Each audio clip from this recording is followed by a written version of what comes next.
थोड़ी दूर यहां से जाएंगे तो ओरछा आता है। ओरछा में राम राजा सरकार का मंदिर है। वह ओरछा के राजा का नाम था मधुकर शाह जी। ऐसा भक्त राजा भारत में देखने में नहीं मिलेगा आपको। वे राजा भी थे और ठाकुर जी के परम भक्त श्री मधुकर शाह जी। तो मधुकर शाह राजा अपने माथे पर तिलक लगाते थे, ब्रज की रज लगाते थे। अकबर ने एक बार उनको बुलाया कि आप दिल्ली पधारो, तो दिल्ली गए।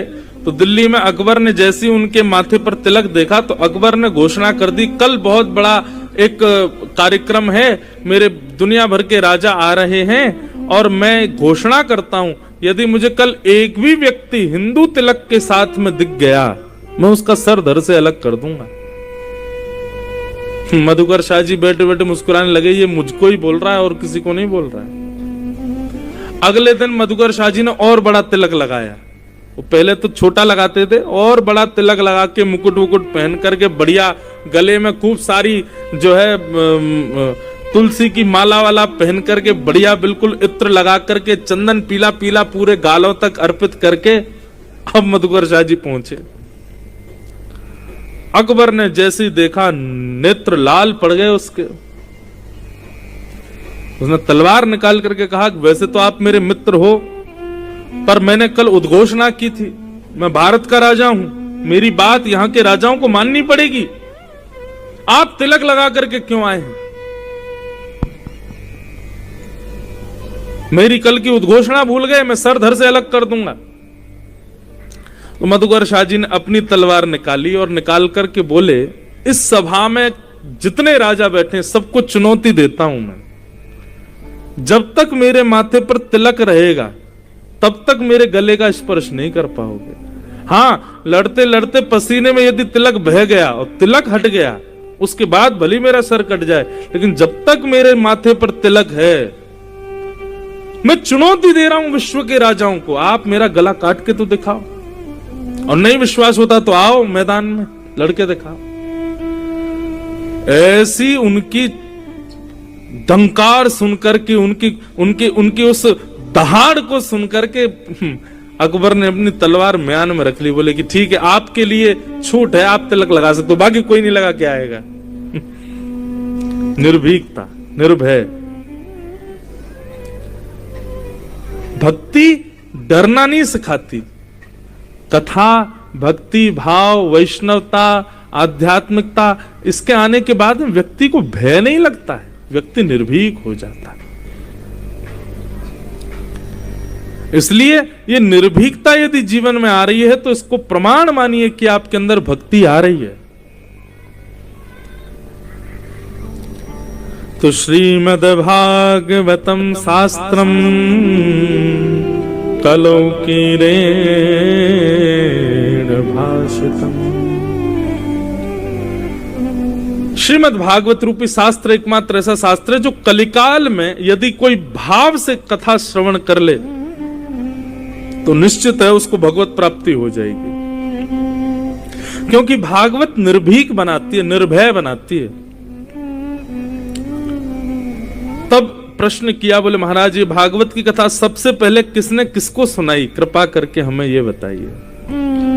तब कहा कि भैया सबसे पहले ये भागवत की कथा सनक सनंदन सनातन सनत कुमारों ने श्री नारद जी को भक्ति ज्ञान वैराग्य की पुष्टता के लिए सुनाई थी।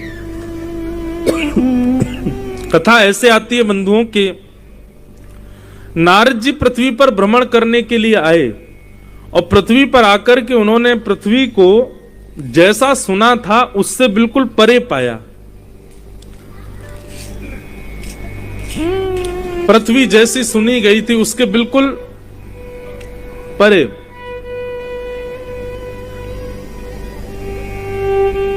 सब जगह भ्रमण करते करते नारद जी परेशान हो गए। परेशान होते हुए जैसे ही वृंदावन पहुंचे तब वृंदावन में उन्होंने क्या देखा, कलकल निनाद करती यमुना जी के तट पर एक परम सुंदरी बैठी है, इतनी सुंदर कि कोई देखता रह जाए उसको। और उस परम सुंदरी की गोद में दो वृद्ध लेटे हुए हैं और वो रुदन कर रही है, विलाप कर रही है, रो रही है वो सुंदरी।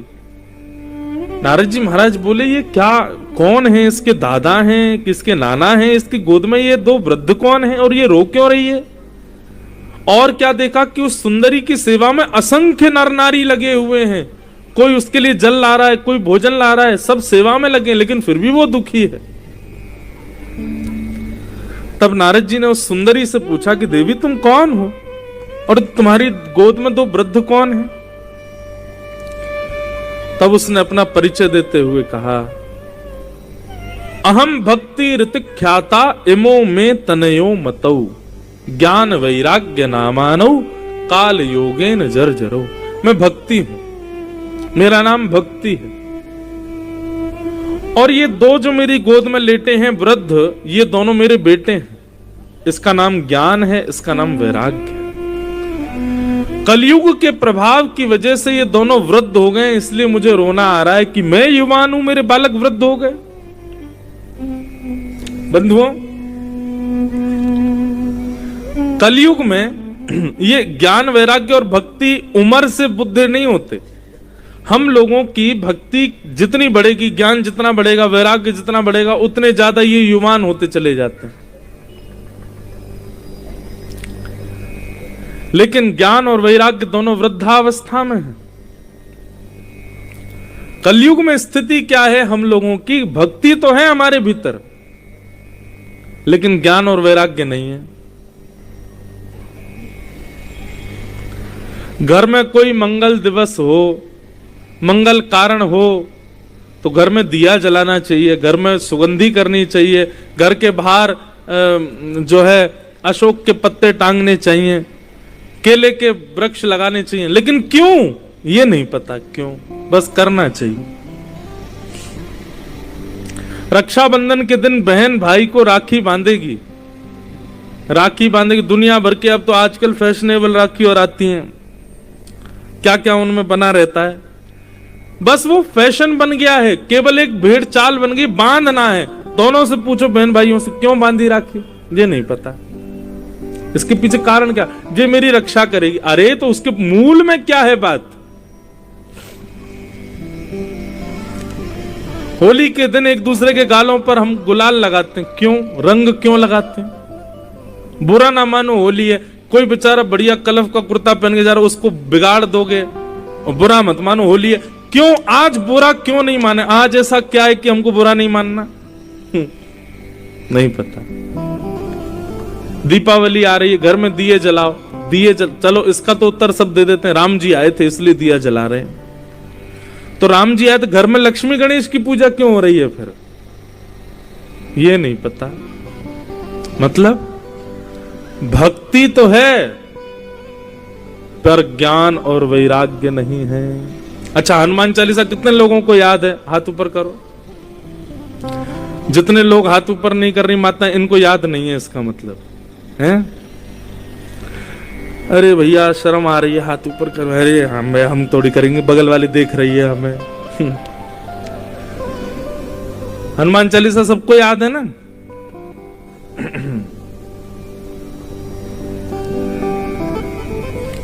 श्री गुरु चरण सरोज रज निजमन मुकुर सुधार वर्णो रघुवल विमल यश जोदायक फलचार बुद्धिहीन तन जान के सुमरव पवन कुमार बल बुद्धि विद्या देव मोह हरऊं कलेश विकार। इसका अर्थ बताओ, क्या अर्थ है?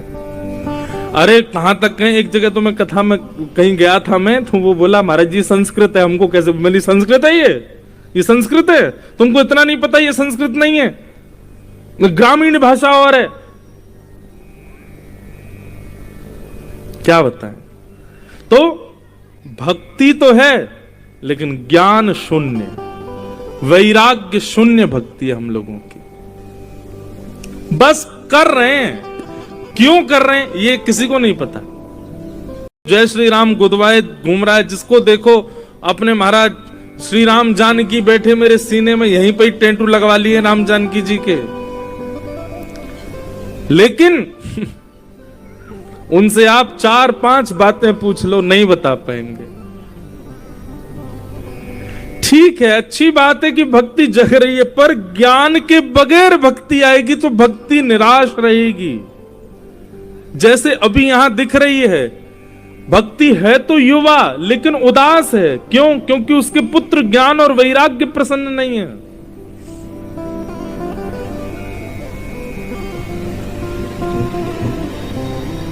इसलिए भैया ज्ञान और वैराग्य ये दोनों युक्त ही भक्ति होनी चाहिए। आप कहोगे महाराज जी हमारे हिंदू वैदिक सनातन धर्म का तो इतना ज्ञान है, इतना ज्ञान है कि एक जन्म में तो मिलने से रहा, फिर क्या करेंगे हम?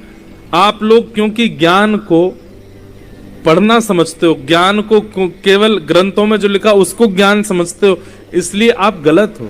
ये ज्ञान नहीं है। सत्य बताएं, हमारे देश के सबसे बड़े प्रतिनिधि से भी ज्यादा पढ़े लिखे लोग अभी इस पंडाल में बैठे होंगे। हमारे देश के सबसे बड़े जो प्रतिनिधि हैं, सबसे बड़े जो व्यक्ति हैं, उनसे भी ज्यादा पढ़े लिखे लोग इस वक्त पंडाल में एक नहीं 4-5 बैठे होंगे। क्या कहते हो फिर आप इस बात को? वो ज्ञानी नहीं है?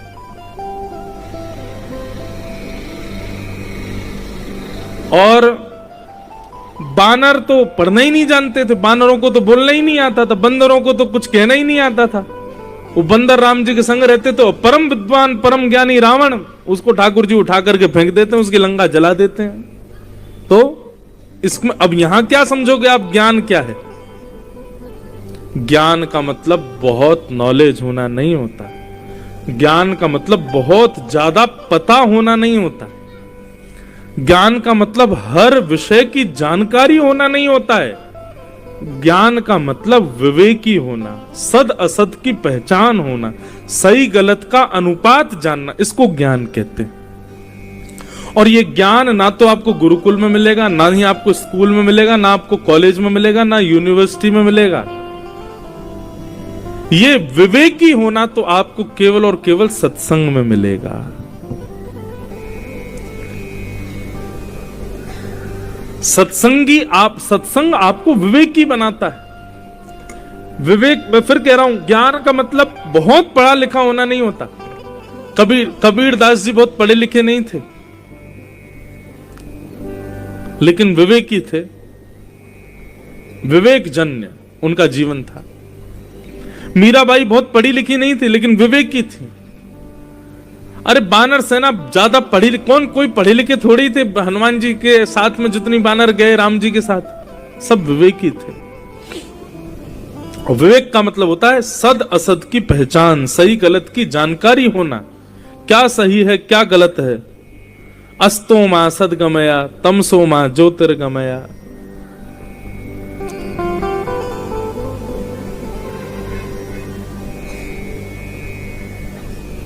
सब सही गलत की पहचान होना, ये विवेक है और इसी को ज्ञान कहते हैं। और ये विवेक केवल सत्संग में मिलेगा। बिनु सत्संग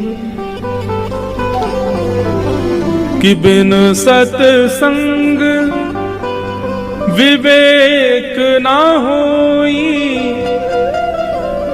राम कृपा बिन सुलभ न सोई। बिनु सत्संग विवेक न होई, राम कृपा बिन सुलभ न सोई। इसी पंक्ति को श्रीमद् भागवत में कितनी सुंदर बात से कहा। क्या कि भाग्योदयेन बहुजन्म समर्जितेन सत्संग मम च लभते पुरुषो यदा वै, अज्ञान हेतु कृतमोह मदांधकार, नाशम विधाय हितदोदयते विवेक।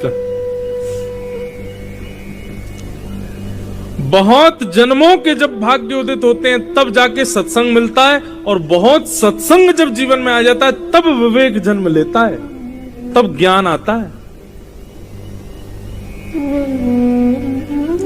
ये विवेक बुद्धि होना, इसको ज्ञान कहते हैं। और विवेक केवल सत्संग में प्राप्त होगा,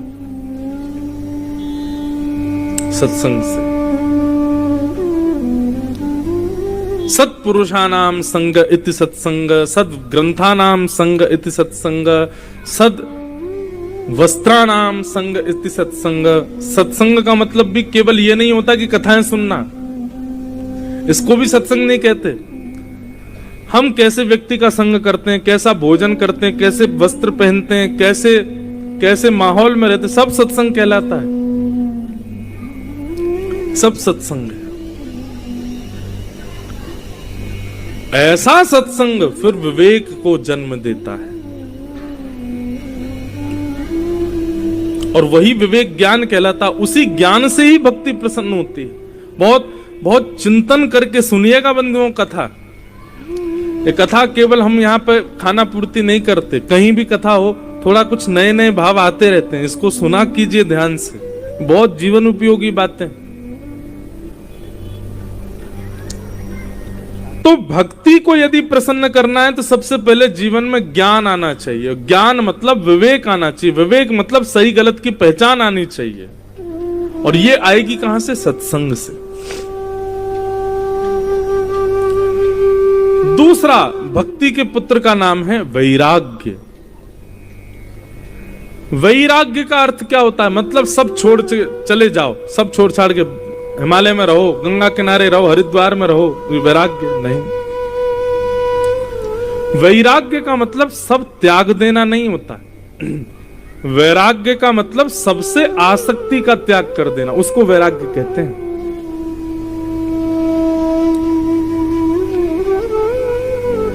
आपके सामने आपकी मनपसंद वस्तु रख दी जाए और आप उसको खाओ ना, ये वैराग्य नहीं है। आपके सामने आपकी मनपसंद वस्तु रख दी जाए और तब भी आपकी जीभ में पानी ना आए, इसको कहते हैं वैराग्य। वस्तु सामने है और आपको खानी नहीं है, ये तो कोई भी कर लेगा, लेकिन उस वस्तु पर मन भी ना मचले, इसको वैराग्य कहते हैं। बहुत ध्यान से सुनिए। वैराग्य का मतलब वस्तु का त्याग नहीं, वस्तु के प्रति जो हमारी इच्छाएं हैं उन इच्छाओं का त्याग, उसको वैराग्य कहते हैं। वैराग्य का संधि विच्छेद करो, राग रहित जो है उसको वैराग्य कहते हैं। राग रहित मतलब आसक्त रहित, उसको वैराग्य कहते हैं। वैराग्य ये जीवन में जब आएगा तब भक्ति प्रसन्न होगी। अपनी मन की इच्छानुसार हर वस्तु का सेवन करना, हर वस्तु को अपना लेना, जो मन कहे उसी वस्तु का सेवन करना, जो मन कहे उस स्थान पर चले जाना, जो मन करे उस वस्त्र को पहन लेना। मन की इच्छाओं के अधीन रहने वाला व्यक्ति आध्यात्मिक नहीं बन पाएगा। मन की इच्छाओं के अधीन रहने वाला व्यक्ति कभी भक्त नहीं बन पाएगा, उसको मन की इच्छा मारनी पड़ती। और एक समय ऐसा आता फिर मन में कोई इच्छा ही नहीं आती, भगवत संबंधी इच्छा आती है जितनी आती है। इसको कहते हैं वैराग्य। तो ज्ञान और वैराग्य इन दोनों की पुष्ट ये दोनों जब पुष्ट होंगे तब भक्ति प्रकट होगी।